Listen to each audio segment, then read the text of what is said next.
Hey team, JT Accessible here. Today we're going to look at headings in Adobe Acrobat Pro DC. Let's go to our sample document. Alright, so we're just finishing it up in Acrobat Pro DC here, about to put it in the outbox, then go to Chili's for lunch.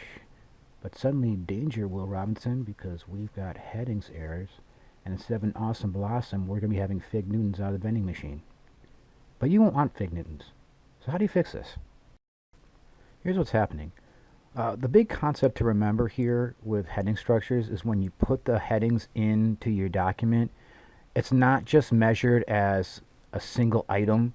They all have to balance against all the other headings across the entire document. So we'll go to the first error here, right click, tags, and that reveals all the headings in our tag structure. Now they all have to balance, so we can't say here, the very first one's here at heading 1. We can't just jump to heading 5 like that. We have to balance it. Clearly that's the heading 2. So we'll right click Properties in that context menu, and then we'll change the type to 2. Then we'll go back, do a quick check again, and that clears it. And then you would just go through the rest of your document and make sure that they're all bouncing. If they don't, then you have to change them. See here's the very next error, heading 4. Clearly that's a heading 1. So change it to 1. Then go back, and they'll clear as you go along.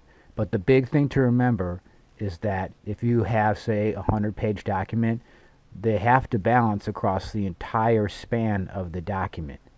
Otherwise, you're going to get the headings errors. So that is the big takeaway right here. And then once you clear all of them, as we will do here in a second,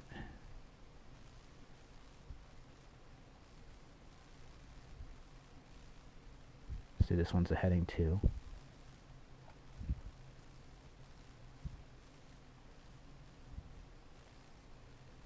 Here's another heading 2.